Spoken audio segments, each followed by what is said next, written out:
Bonjour tout le monde. Alors, c'est pas mal Paris, non? Ça a changé un peu. Et non, je déconne, je suis en Russie. Et ouais, moi j'ai le droit parce que j'ai la nationalité. Ne vous inquiétez pas, mais bientôt, vous aussi, vous allez avoir le droit. Mais vous ne pouvez pas aller en Russie sans avoir quelques éléments essentiels. Ou alors, il faut qu'à chaque fois, je sois avec vous. Et je ne peux pas être avec 2 millions de personnes pour aller en Russie à chaque fois. Dans cette vidéo, vous allez tout savoir, ok? On est plusieurs ici. Et ouais, on est de retour pour la part 2. Vous n'êtes pas encore prêts pour aller en Russie, mais vous le serez très bientôt. Alors dites-moi, est-ce que vous êtes prêts à continuer à découvrir les choses indispensables à savoir avant de partir en Russie?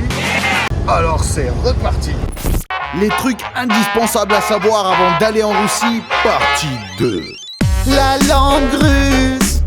Bien entendu, les Russes savent que la langue russe n'est pas la plus populaire et loin d'être la plus simple à apprendre. Donc du coup, quand les étrangers font un mini effort pour prononcer quelques mots en russe, ils sont tellement bien reçus, donc si vous voulez vous faire bien voir, c'est l'occasion jamais. Et voici quelques mots simples, genre vraiment la base quand tu viens dans le pays. Salut, привет, привет, on est dans du familier. Bonjour, добрый день, добрый день. On peut aussi dire здравствуйте, mais celui-là tout le monde galère à le prononcer. Merci, спасибо. Vous pouvez répéter après moi si vous voulez. Oui, да, non, нет. Vas-y, давай. Comment ça va? Как дела?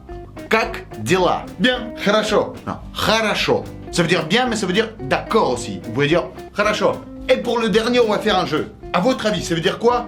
Иди сюда. Tu marques ta supposition dans les commentaires et moi je suis là pendant 1 heure après la sortie de la vidéo pour te dire si t'as eu bon ou pas. Et bien sûr je mets la réponse à la fin de la vidéo aussi. D'ailleurs il me reste encore plein d'images de la Russie, genre de quoi faire une belle 3e vidéo. Donc si vous êtes chaud pour une 3e partie, commentez tout simplement 3 dans les commentaires. Voilà, simple, rapide, efficace. Et tu likes aussi, hein, faut pas oublier. Le train. On va commencer cette vidéo par parler de train. Car j'ai dû me déplacer entre Moscou et Saint-Pétersbourg pendant mon séjour. Si vous voulez partir à Saint-Pétersbourg depuis Moscou, il faut aller à la gare de Saint-Pétersbourg, mais qui se trouve à Moscou, attention, on ne pas confondre. Les gares russes sont très grandes et les gens sont beaucoup moins organisés. Alors un conseil, venez avec une bonne demi-heure d'avance pour prendre votre train. Souvent les Russes utilisent des trains de nuit, mais il existe un train équivalent du TGV qui fait à peu près 4 heures pour aller à Saint-Pétersbourg. Ça s'appelle le Sapsan, et voilà à quoi ça ressemble.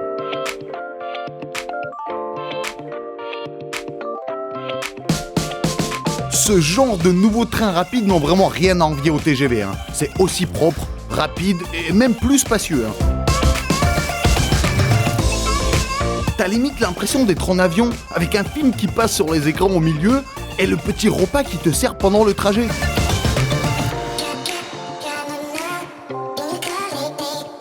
Vous, ça vous choque peut-être pas, mais il y a 10 ans, un service comme ça, c'était inimaginable.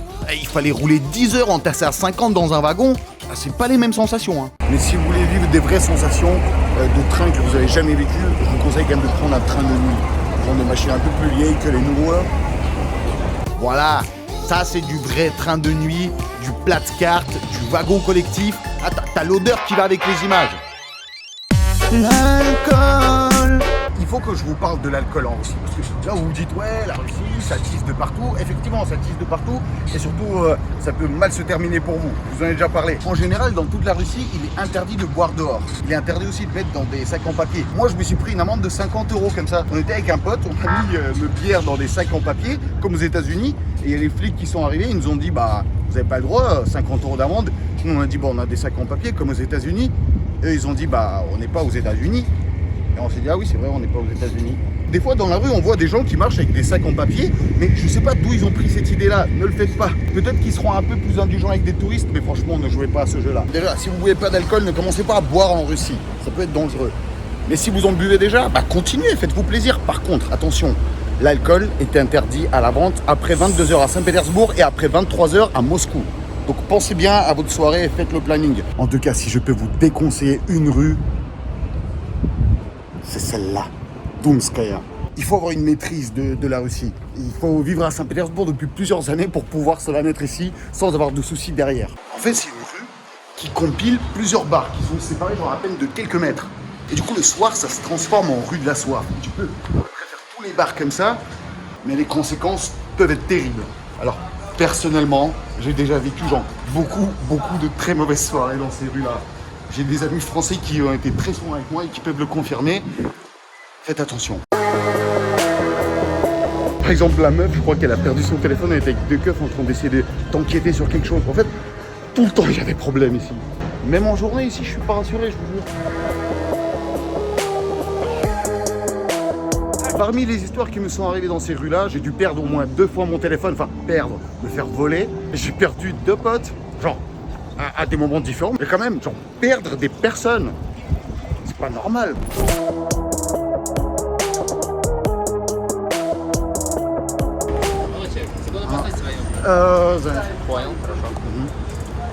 C'est comme ça qu'il faut leur répondre.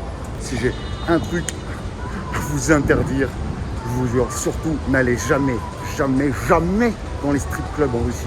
Il y a plein d'aguicheurs comme ça qui vont vous proposer des trucs, qui vont dire genre ça va être bien, c'est pas cher, il y a des filles, il y a de tout. C'est faux. J'ai vécu moi-même quelques expériences pas du tout agréables, dont le blast d'un pote que je peux pas balancer qui a perdu 1000 balles en une soirée, 1000 balles, sans rigoler les gars. Dans les pires des cas, c'est qui peut tomber. Et vous pourrez jamais les réclamer parce que les mecs ont des sécu de malades, donc s'il vous plaît, juste n'y allez pas. Sinon, je vous ai déjà dit que l'alcool est interdit à la vente après 22h à Saint-Pétersbourg et après 23h à Moscou. Les autres régions, je ne sais pas, il faudra se renseigner genre, au cas par cas. Et vu qu'aujourd'hui, il y a cette fête des Arles et Paroussa, par exemple, toute la journée, aucun magasin ne vend de l'alcool. Genre, la vente d'alcool était arrêtée hier soir à 22h et elle ne reprend que demain à 11h du matin. Donc voilà, pensez à faire vos stocks en gros. Soyez malins, moi je vais aller prendre le bateau.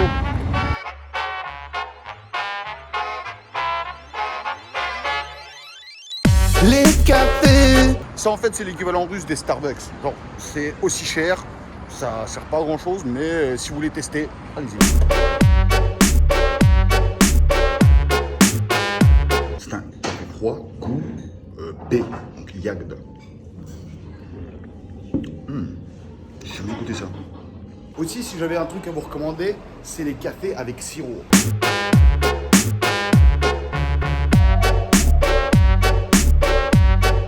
Ce qui est marrant, c'est que souvent ces sirops ils viennent de France, mais chez nous personne met de sirop dans les cafés. Ah pardon, j'ai pris un sirop brownie dans mon double expresso, je peux vous dire que c'est délicieux. J'ai l'impression de boire un brownie. Les bateaux. Il faut pas oublier qu'on appelle Saint-Pétersbourg la Venise du Nord. Donc je sais qu'on appelle plein de choses la Venise de quelque chose, mais il y a vraiment énormément de canaux et il y a plein de bateaux que vous pouvez louer pour vous balader, donc faites-le.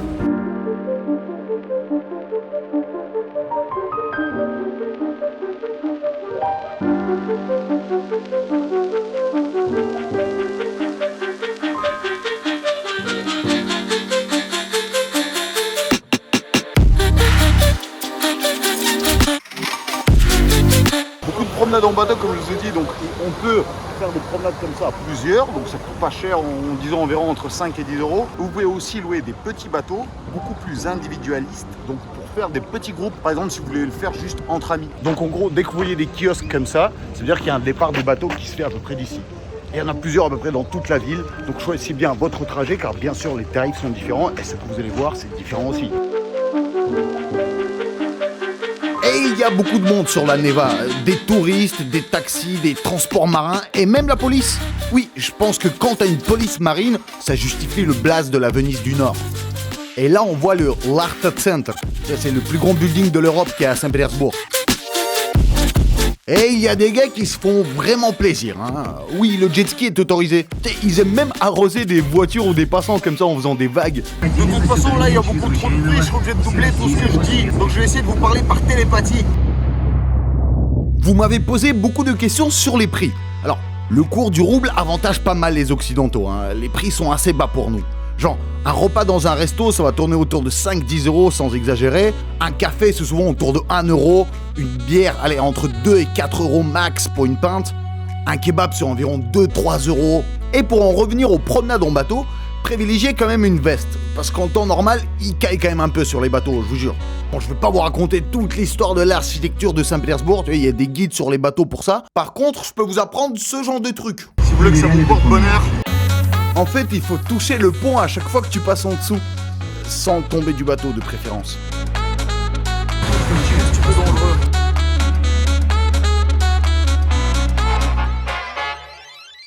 Les fast-food. Et oui, c'est la suite des fast-food russes originaux. Il y a une chaîne des cafés style URSS, tu vois, comme ici, Dachniki. Vous allez voir la déco. Mac 12 with the heat. l'impression de chez quelqu'un, c'est trop bien. On choisit quelle place, celle-là?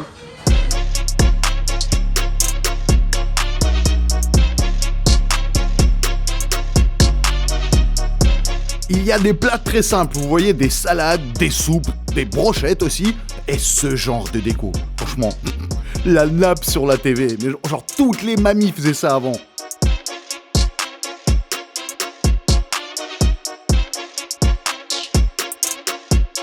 Il y a beaucoup d'éléments de la culture pop URSS et avec la musique, ça crée une ambiance particulière.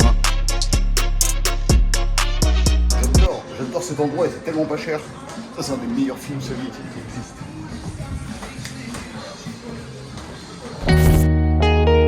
N'hésitez pas à vous arrêter aux petits stands dans la rue comme ça. Si vous avez la chance de venir en été, je vous recommande ce genre de petite boutique. Vous pouvez prendre un verre de cerises, de fraises. Bon, ça coûte à peu près 100 roubles. Enfin, c'est quoi? C'est 1,10 €. Et tu te fais plaisir sur ton chemin. Vous vous rappelez, dans la vidéo sur les fast-food russes, je vous ai parlé de la chaîne de fast-food de nourriture russe qui s'appelle Teremok. Vous avez beaucoup rigolé parce que ça ressemble à une insulte en arabe. Eh ben, je vous le recommande. Donc, c'est comme un McDo, mais avec des plats du bled. C'est très marrant comment ils ont mélangé donc cette tradition et cette modernité.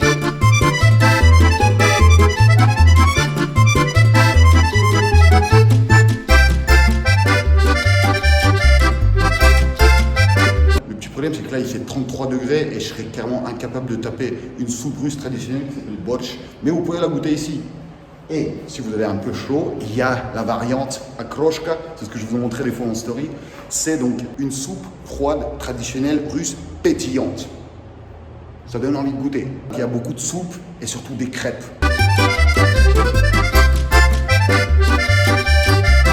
Vous pouvez commander des crêpes avec différents toppings et ingrédients à l'intérieur. Et je vous jure, les Bretons, il y a de la concurrence, faites gaffe. Retenez bien cette écriture-là. Ça veut dire shaverma. Ou alors shaourma, comme on dit à Moscou. À Saint-Pétersbourg, on prononce shaverma, comme chevirme. Il faut absolument que vous en goûtiez une. Au moins une. C'est pas du tout les mêmes kebabs qu'en France. Donc déjà, c'est souvent en galette. Et puis niveau goût, il y a une sauce. Je sais pas, ça change tout. Pour ceux qui ont vu ma vidéo sur les recettes des shawarma russes, ils comprendront. En tout cas, c'est absolument à goûter. Le souvenir. Alors beaucoup de gens me demandent où acheter des souvenirs pas chers. Franchement, j'ai pas trop de solutions pour ça.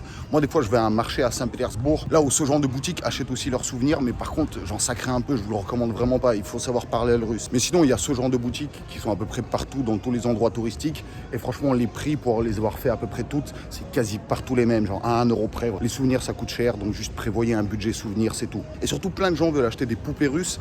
Ça coûte cher. Franchement, prévoyez, genre pour avoir une belle poupée russe, il faut genre, allez, pour 50 balles, voire 30, vous pouvez avoir quelque chose de correct, mais pas moins quoi. Pour 10 €, vous n'allez rien avoir du tout.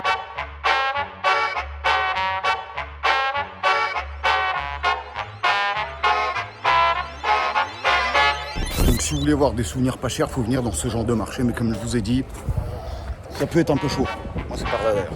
Et surtout, ne filmez pas comme moi dans les marchés parce que franchement, vous pouvez avoir des petits problèmes. Parce que tout n'est pas légal ici, hein, je vais pas vous mentir.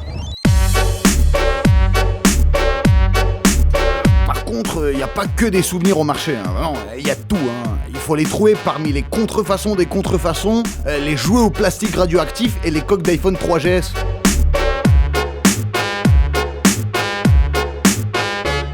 Et après, au pire, si tu trouves pas, bah, un beau jogging Adidas. En quoi c'est pas un bon souvenir? Ça a l'air assez incroyable, mais dans les passages souterrains, il y a des souvenirs qui se vendent. Et franchement, souvent, c'est très bon marché, c'est de très bonne qualité, donc voilà, un des endroits que je vous conseille.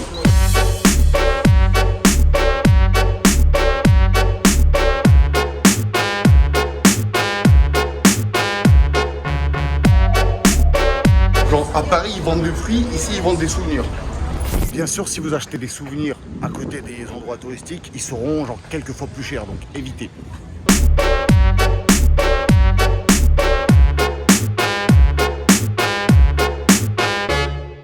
Alors, beaucoup de gens confondent cette église-là qui se trouve à Saint-Pétersbourg avec celle qui se trouve à Moscou. Attention, celle de Saint-Pét est beaucoup plus grande. C'est comme si l'autre c'était une réplique en vérité. Alors que je sais pas pourquoi c'est la plus connue. Venez visiter celle-là.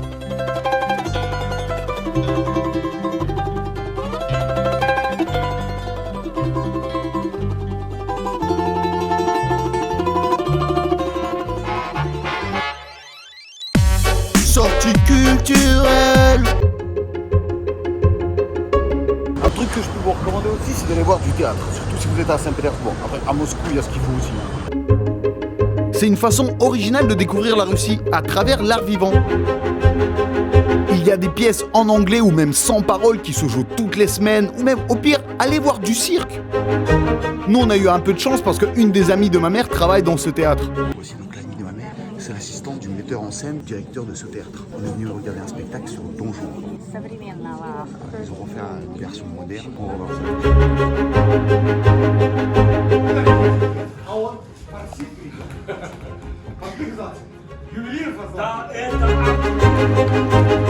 Moi en plus avec le couvre-feu ça doit faire au moins 2 ans que j'ai pas été au théâtre. Ça crée toujours des sensations fortes sur le moment et des souvenirs vivants après. C'est la dégustation. Bien sûr après tous les commentaires demandant une suite de la dégustation, je ne pouvais que continuer et me réjouir. Je vais essayer d'être un peu plus rapide pour celle-là. Donc on commence tout de suite avec le fromage du Caucase, Tchétchil Spaghetti. Allez, ça se présente comme ça. On dirait vraiment un truc de spaghetti, tu vois. C'est très très salé, ça a le goût du poulet. Ça ressemble un peu au Quick avec lequel on fait la poutine au Québec. Un peu ça. Fromage russe. Regardez la gueule de ce fromage. Qu'est-ce que je vais faire avec ça? On dirait qu'il a été fondu et refondu au moins 10 fois. Ça n'a quasi pas de goût, hein. Et bien sûr, j'ai la tresse de fromage. J'ai déjà dégusté tellement de fois ce truc-là. Ah, si vous avez l'odeur de ce truc. C'est... poulet fumé. Voilà. Et on attaque tout de suite avec les glaces russes. Donc, je sais pas pourquoi, mais elles sont beaucoup meilleures que tout ce que j'ai pu goûter dans le reste du monde. Allez, plombier. C'est ce qu'il y a de plus simple. Oh, un gobelet en gaufre et de la glace à la crème. C'est délicieux. Dans le même style de glace, mais sans la gaufre, la glace SSSR, qui veut dire URSS. Ma mère, elle doit manger des glaces comme ça, j'imagine. Regardez. Oh, du chocolat en plus. Le gars, faut que vous goûtez ça. Donc on a aussi cette brique, on dirait une brique de beurre, mais en fait non, c'est une glace goût crème brûlée. Donc voilà, très simple. Gaufre, pâté de glace, gaufre. C'est le plus simple. Ce goût de crème brûlée là. Donc là, on a le même gobelet, mais goût lait concentré sucré. Limite, je préfère le simple. Pirachki, beignet en français. Ah ça, en Russie, on aime le beignet. Hein. Là, par exemple, il y en a un au chou et l'autre à la pomme de terre. J'irais ça chou. Bingo. Voilà, de la choucroute dans un beignet. Vous avez déjà goûté ça? Donc là, à la pomme de terre.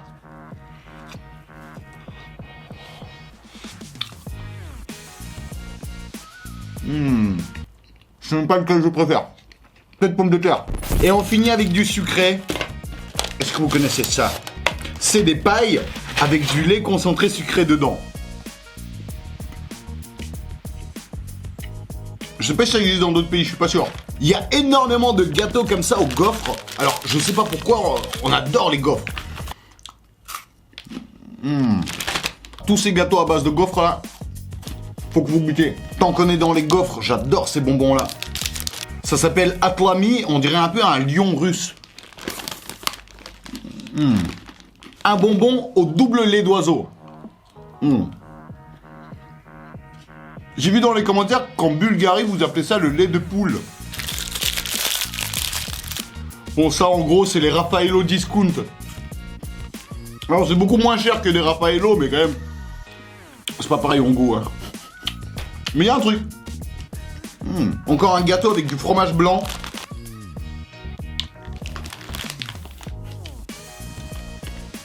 C'est du fromage blanc. Donc bien sûr, il faut goûter les prяники, qui sont des petits gâteaux au pain d'épices de chez nous. En plus avec du chocolat à l'intérieur. Objectivement, c'est pas ce qu'il y a de meilleur, mais faut les goûter, c'est traditionnel. Et il nous reste le dernier bonbon. Alors c'est l'emblème de la France, mais ça vient de chez nous. C'était les premiers Chupa Chups URSS en fait. Je vous jure.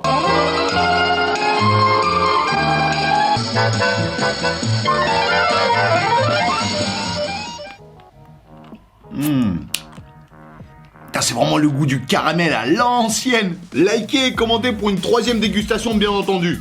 La réponse au jeu.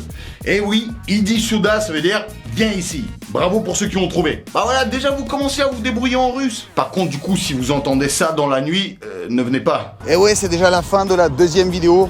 Mais c'est pas grave, peut-être qu'il y en aura une 3e. N'oubliez pas de commenter 3 pour avoir une suite de cette vidéo. Likez au maximum, bien entendu. Allez, tu cliques. Moi, je vais finir de manger tous ces petits délices là, en scred. Je vous fais d'énormes bisous concentrés, sucrés à tous. Sauf un, bien entendu. Et pour tous les autres, bon, on fait quoi? Bon, on se retrouve vendredi prochain pour une nouvelle vidéo qui va arriver, mais très bientôt.